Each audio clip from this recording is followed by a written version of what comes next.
Selamat siang semuanya. Mari kita saat teduh sejenak sebelum datang kepada Tuhan, sebelum beribadah kepada Tuhan. Mari kita tundukkan kepala kita. Terima kasih ya Tuhan, terima kasih ya Bapa untuk setiap berkat dan anugerah yang Kau berikan kepada setiap kami di sini ya Tuhan. Bapa, kami sungguh bersyukur kami mempunyai Allah seperti Engkau yang selalu menjaga dan menyertai kami. Bapa, kami serahkan ibadah kami hari ini ke dalam tangan Engkau saja. Biarlah Engkau memberkati dari awal hingga akhir. Hanya di dalam nama Tuhan Yesus kami berdoa. Amin. Kita tahu hidup kita itu tidak bisa jauh dari Tuhan. Kita tidak bisa terlepas dari Tuhan. Karena Tuhan selalu menjaga kita, menyertai kita kapanpun, dimanapun, bagaimanapun keadaan kita. Karena kita tahu Tuhan itu cukup bagi kita. Let we sing Christ is enough.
God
Jesus. That we sing everything I need is in you. Christ is enough. Christ is enough for me. Christ is enough for me. That we sing everything I need is in you, Jesus. Is in you. Everything I need, I have decided to follow Jesus. No turning back, yes, no turning back. That we say, I have decided to follow Jesus.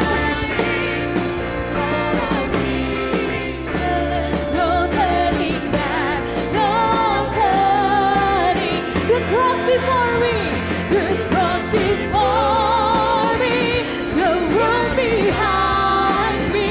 No turning back, no turning back. The world behind me, no turning back, no turning back.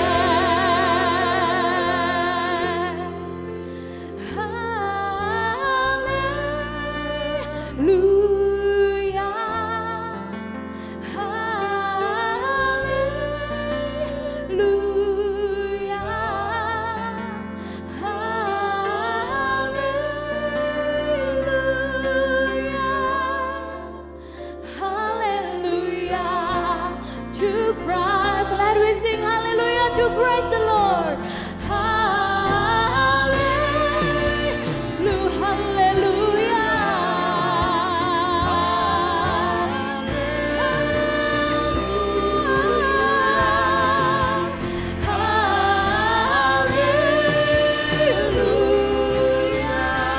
Hallelujah to Christ the Lord. To Christ the Lord. Hallelujah.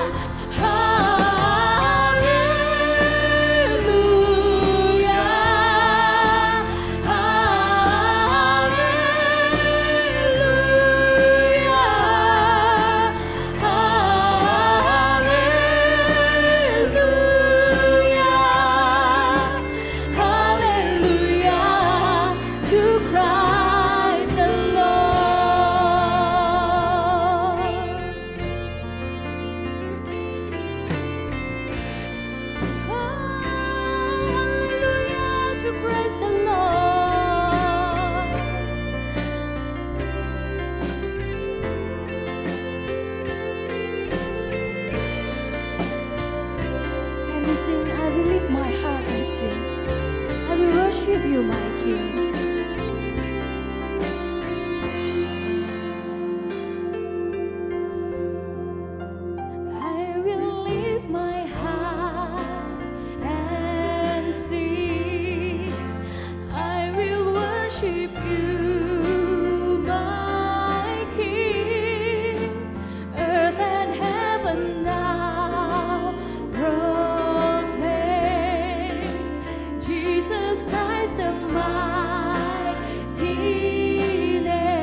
使徒信经。我信上帝全能的父，创造天地的主。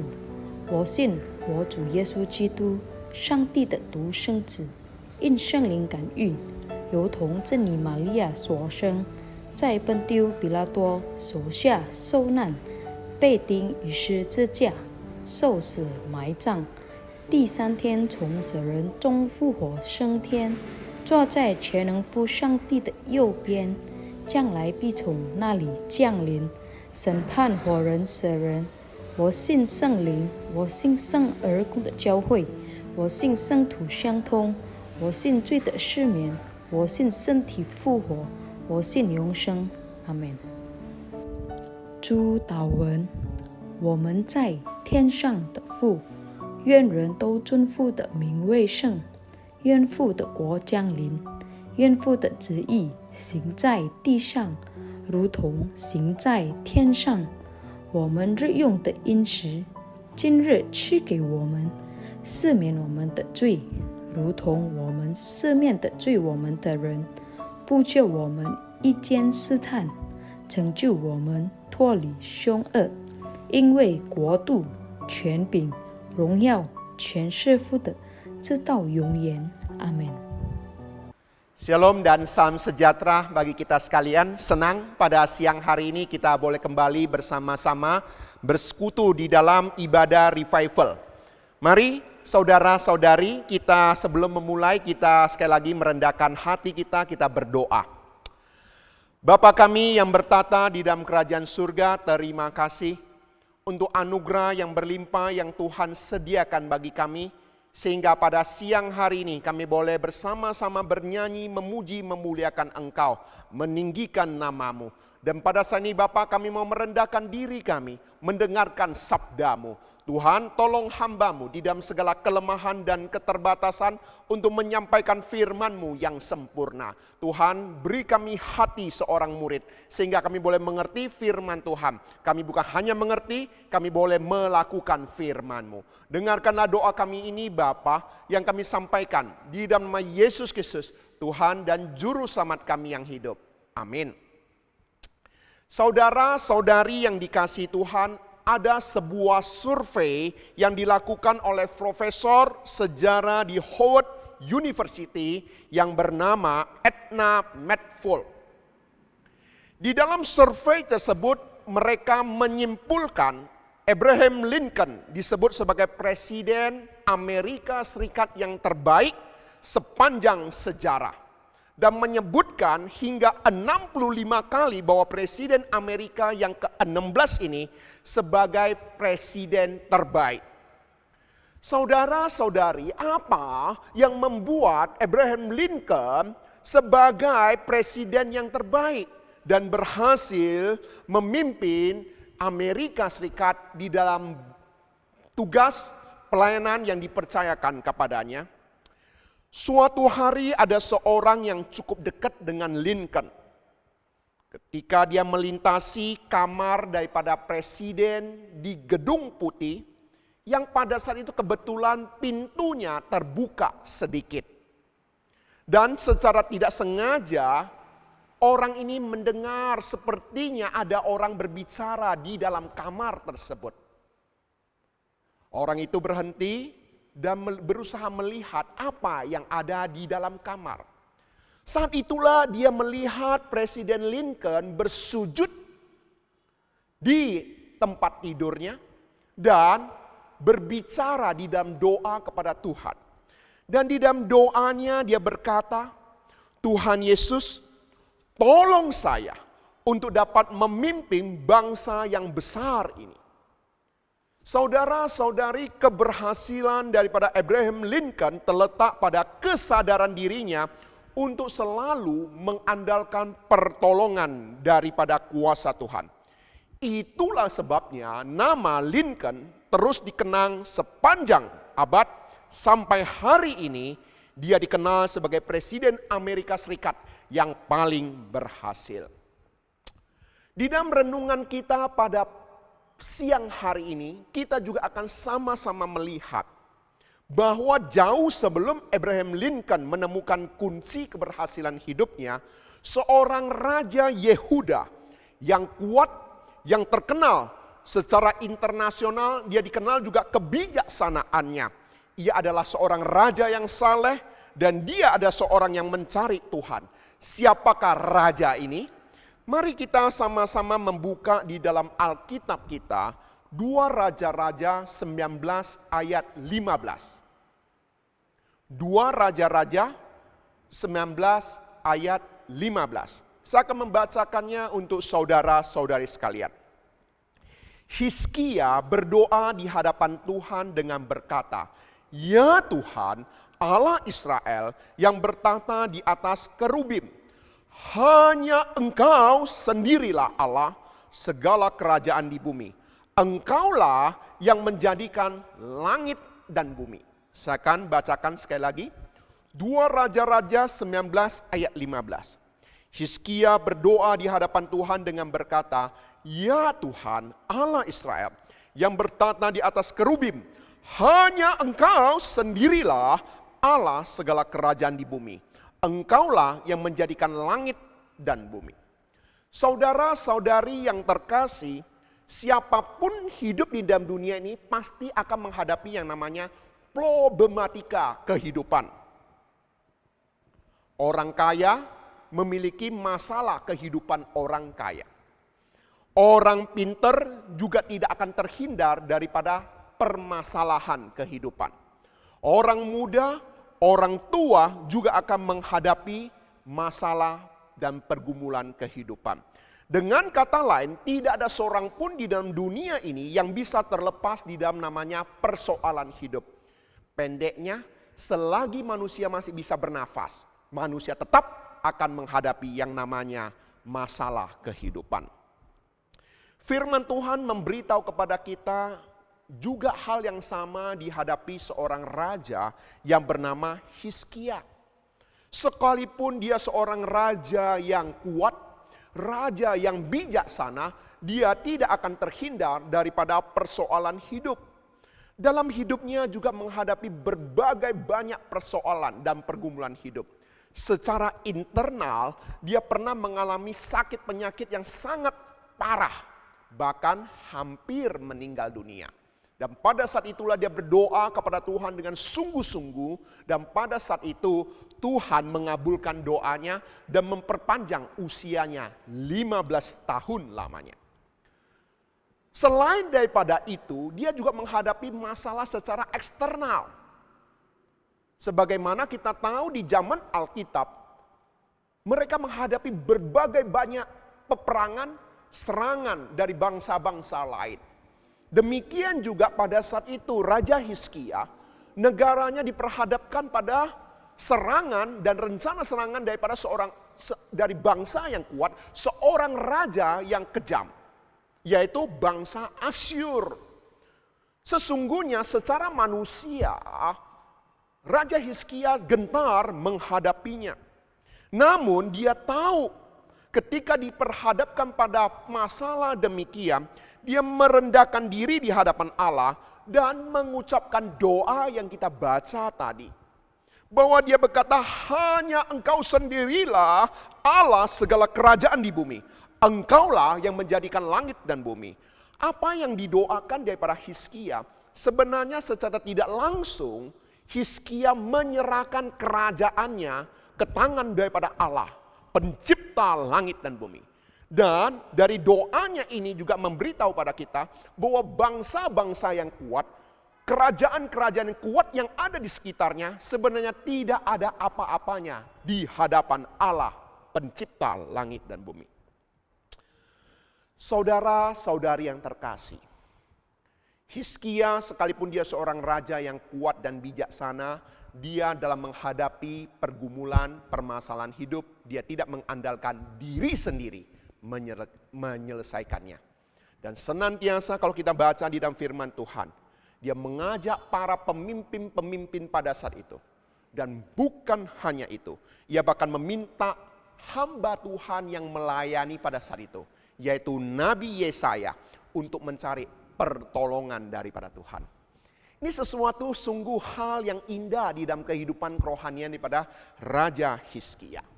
Ketika Raja Hizkia menyerahkan permasalahannya ke dalam tangan Tuhan, memohon hamba Tuhan yaitu Nabi Yesaya untuk memohon pertolongan daripada Tuhan. Nabi Yesaya ketika dia melakukan apa yang dikehendaki sang raja, Tuhan memberikan jawaban doa kepada Raja Hizkia, dan Nabi Yesaya menyampaikan firman kepada Hizkia bahwa Allah berdaulat atas Raja Asyur. Allah akan melepaskan Yehuda dari ancaman kerajaan Asyur dengan caranya yang ajaib. Dan Hizkia percaya apa yang disampaikan oleh Nabi Yesaya dan meresponi janji Allah dengan tepat. Oleh sebab itulah, kalau kita bisa melihat iman kerohanian daripada Hizkia ini sesuatu yang sungguh indah. Saudara-saudari yang dikasihi Tuhan, hanya Engkau sendirilah, inilah yang menjadi tekad, pemahaman, pengenalan akan Allah di dalam diri daripada Raja Hizkia. Saudara-saudari yang dikasihi Tuhan, seseorang yang tidak memiliki keyakinan yang sedemikian, dia tidak mungkin akan melakukan perkara-perkara yang besar. Kalau kita perhatikan di dalam kehidupan daripada Raja Hizkia, ada satu hal lagi yang dia lakukan dengan luar biasa. Yaitu apa? Dia melenyapkan semua pengorbanan-pengorbanan pada ilah-ilah ataupun para berhala-berhala. Dia melenyapkan di dalam kerajaannya semua penyembah-penyembah berhala. Tempat-tempat penyembahan berhala. Seseorang yang kalau tidak punya keyakinan yang kuat kepada Allah pencipta langit dan bumi, Allah yang maha kuasa, mungkinkah dia melakukan tindakan yang demikian? Saudara-saudari, pengenalan kita akan Allah, keyakinan iman kita kepada Tuhan yang maha kuasa akan mempengaruhi sikap kita, akan mempengaruhi tindakan kita, akan mempengaruhi respon kehidupan kerohanian kita. Saya tidak tahu bagaimana pengenalan Anda akan Allah. Apakah Anda yakin 100% bahwa Allah yang Anda sembah adalah Allah yang maha kuasa? Sehingga engkau berani berkata, hanya Engkau sajalah satu-satunya pertolonganku, hanya Engkaulah satu-satunya juru selamat hidupku. Di dalam kehidupan bersahabat dengan teman-teman di luar gereja, banyak sekali teman-teman saya harus katakan dengan jujur, saya memiliki banyak sekali sahabat-sahabat yang belum percaya kepada Tuhan. Mereka orang-orang yang baik. Secara duniawi, saya harus katakan mereka sahabat yang sangat baik. Kalau saya ada sesuatu, mereka siap untuk menolong saya. Ya, bahkan kalau mereka ada sesuatu, saya juga tidak akan sungkan untuk berbicara kepada mereka dan minta tolong kepada mereka. Karena kami memiliki hubungan yang sangat baik sekali. Ketika kami bersama-sama, saya beberapa kali memberitahu kepada mereka. Kalau kita mau menyembah Allah, sembahlah Allah yang maha kuasa. Kalau kita percaya Allah yang kita sembah itu maha kuasa, maka cukup menyembah satu Allah saja sudah cukup. Ketika diperhadapkan masalah keluarga, kita mencari Allah yang satu. Ketika di dalam masalah pekerjaan, bisnis ada sesuatu, kendala yang dihadapi, kita juga berdoa mencari Allah yang satu. Ketika anak-anak sakit, diperhadapkan pada kesulitan dan sebagainya, kita juga berdoa mencari Allah yang satu. Yaitu Allah yang maha kuasa. Saudara-saudari yang dikasihi Tuhan, di dalam dunia ini ada begitu banyaknya Allah, ilah-ilah di dalam dunia ini. Tetapi siapakah Allah yang maha kuasa itu? Saya perkenalkan Allah yang maha kuasa adalah Allah yang bukan hanya dia maha kuasa, tapi Allah yang maha mengasihi kita. Dia telah datang ke dalam dunia 2020 tahun yang lalu. Kalender yang kita pergunakan adalah kalender yang membuktikan Allah menjelma menjadi manusia. Kalau kita percaya Allah itu maha kuasa, maka tidak ada yang mustahil baginya. Dia sanggup menjelma menjadi manusia. Ketika dia menjadi manusia, dia lahir di tempat yang hina dan miskin, tetapi tahun kelahirannya mempengaruhi seluruh dunia. Padahal kalau kita memperhatikan kalender sebelum 2020 sudah ada kalender yang lebih senior. Tetapi kenapa bukan kalender yang senior yang mempengaruhi seluruh dunia? Mengapa kalender yang lebih junior ini yang mempengaruhi sedunia? Padahal Yesus bukan lahir di istana raja, dia lahir di kandang binatang. Dengan tanda petik menyamakan dirinya dengan binatang. Di dalam kehinaan dan kemiskinan itulah Allah ingin membuktikan kepada manusia, aku bukan dengan kekayaan dunia, aku bukan dengan kemewahan dunia, aku bukan dengan jabatan dunia, mempengaruhi dunia. Tetapi mempengaruhi dunia dengan kemiskinan dan kehinaan. Untuk membuktikan kepada kita, Allah itu maha kuasa. Saudara-saudara yang terkasih, sejarah telah membuktikannya. Kalender yang kita pergunakan sudah mencatatnya dengan jelas sekali. Anda bisa mencatat dan melihat Masehi artinya apa. Oleh sebab itu saya ingin saudara-saudari yang dikasihi Tuhan, ketika kita mengetahui bahwa catatan sejarah tidak bisa dipungkiri, bahwa Allah yang maha kuasa telah datang menjelma menjadi manusia di dalam diri Yesus Kristus. Dia datang untuk menolong kita, dan pada Dia sajalah kita mengandalkan diri. Suatu hari ada seorang anak perempuan yang mengeluh kepada papanya. Dia merasa hidup ini penuh dengan persoalan kehidupan. Ketika sang papa mendengar keluhan daripada putrinya, putri kesayangannya, kebetulan sang papa itu seorang koki, pintar memasak.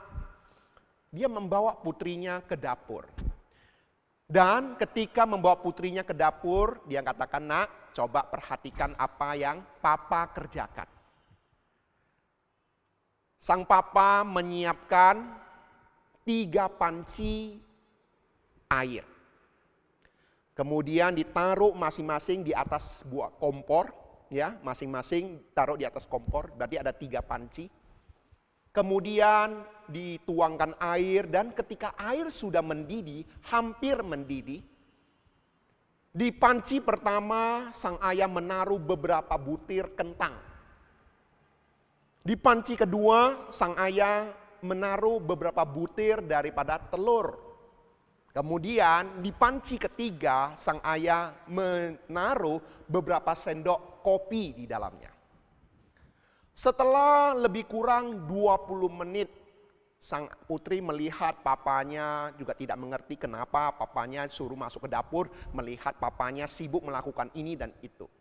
Setelah lewat 20 menit, sang papa mengambil kentang yang ada di dalam panci pertama dan menaruhnya di atas mangkok.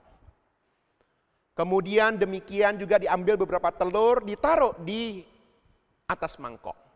Kemudian yang ketiga dia menuangkan juga kopi yang ada bersama dengan airnya di sebuah cangkir.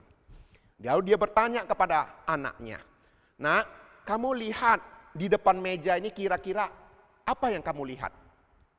Sang putri ya dengan herannya dia melihat, "Iya, ini semua, ini kentang, ini telur, ini kopi." Nah, papanya tersenyum, "Benar, kamu menjawab benar. Sekarang papa ingin, coba kamu, nih garpu, coba kamu sentuh kentang ini." Ketika sang anak mengambil garpu itu, dia sentuh itu kentang, dicucuk itu kentang lembek, lunak. Kemudian sang ayah mengatakan, "Coba kamu ambil ini telur, kamu buka kulitnya, dan kelihatan telur rebus." Nah, sekarang yang ketiga, coba kamu cium aroma daripada kopi ini. Nah, ketika sang putri mencium aroma kopi yang harum, sang putri tersenyum. Lalu pada saat itulah sang ayah berkata pada putrinya, "Nak, hidup kita dalam dunia ini sama seperti kentang, telur, dan kopi. Kentang adalah semula benda yang keras. Tetapi ketika diperhadapkan pada air yang mendidih, dia akhirnya menjadi lembek. Sedangkan telur semula adalah benda yang sangat rapuh. Tersentuh dia pecah, di dalamnya cairan. Tetapi ketika diperhadapkan pada air mendidih, dia akhirnya mengeras. Dan yang lebih luar biasa lagi, kopi ini. Dia bukan saja mempengaruhi dirinya, dia mempengaruhi air yang merebusnya. Memberikan aroma yang harum di dalamnya. Padahal 3 hal ini diperhadapkan pada proses yang sama. Air mendidih selama 20 menit. Saudara-saudari yang dikasihi Tuhan, ini sebuah ilustrasi memberikan gambaran kehidupan manusia dalam dunia ini. Manusia menghadapi persoalan yang sama, kondisi yang sama, tetapi respon kita mempengaruhi hidup kita. Apakah kita seperti kentang? Apakah kita seperti telur? Atau seperti kopi? Saya mengharapkan kita diperhadapkan pada keadaan dunia ini. Khususnya hampir 8-9 bulan kita diperhadapkan pada pandemi yang ada. Apa yang kita alami juga dialami oleh seluruh dunia. Apa yang kita hadapi sekarang ini juga diperhadapkan pada orang-orang lain juga menghadapinya. Tetapi inilah proses kehidupan kita. Ketika kita menghadapinya, numpang tanya, siapa yang engkau andalkan? Kalau engkau mengetahui dirimu terbatas Anda tidak bisa mengandalkan diri sendiri. Kalau Anda tahu manusia juga terbatas Anda tidak bisa mengandalkan sahabat Anda, mengandalkan orang-orang jabatan tinggi yang lainnya untuk menolong Anda. Tetapi jika engkau mengetahui bahwa Allah itu maha kuasa, hanya Dia sajalah sumber pengharapan kita, sehingga hidup kita penuh optimis di dalam menjalani kehidupan, dalam menghadapi masalah, problematika kehidupan. Saya senantiasa katakan kepada putra saya, ketika Anda harus sekolah setiap harinya melalui online, tidak bisa pergi ke sekolah. Tetapi disinilah ujian bagi kamu. Kalau kamu bisa melewati dengan belajar baik-baik, Anda akan bisa lebih baik daripada yang lain. Siswa-siswi yang lain. Kenapa? Karena kondisi yang sama juga dihadapi oleh siswa-siswi yang lain. Semuanya harus online.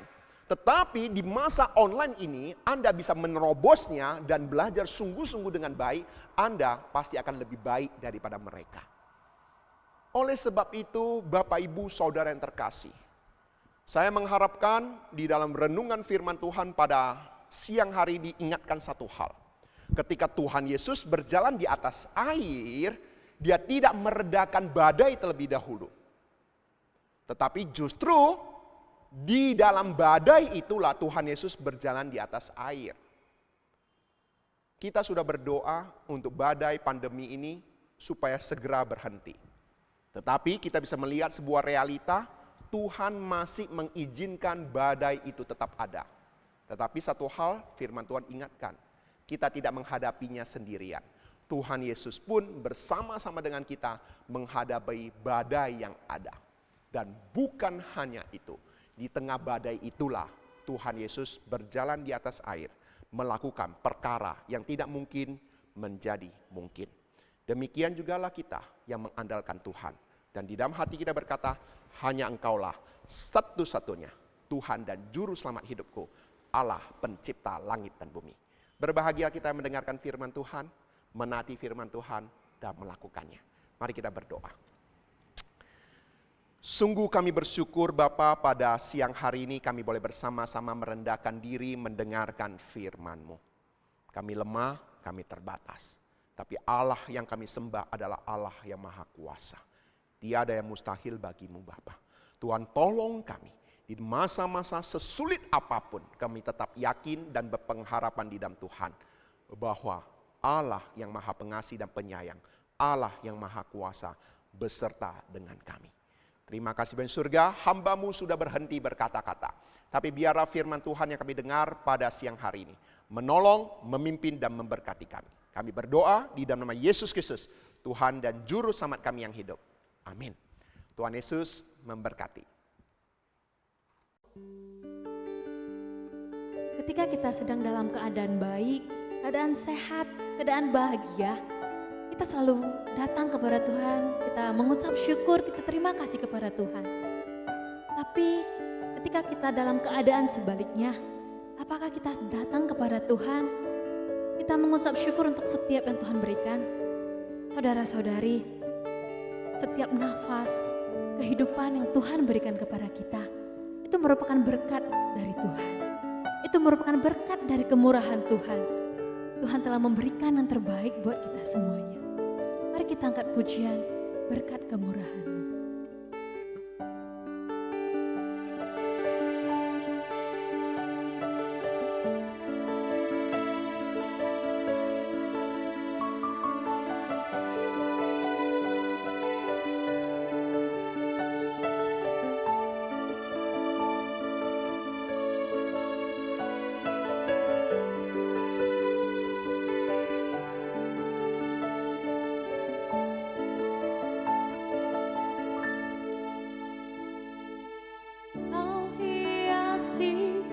Kehidupanku dengan kemurahan-Mu, Kau rancangkan masa depanku penuh dengan harapan. Aku ada saat ini semuanya karena kasih-Mu. Aku hidup hari ini semua berkat kemurahan-Mu. Terima kasih Yesus, Engkau sangat baik, teramat baik bagiku.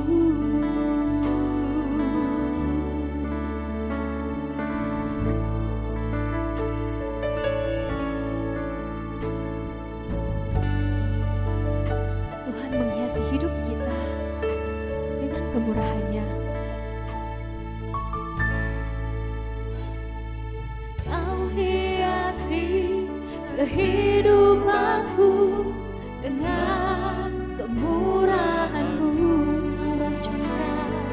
Kau rancangkan masa depanku. Yes Tuhan, penuh dengan harapan. Aku ada saat ini Tuhan.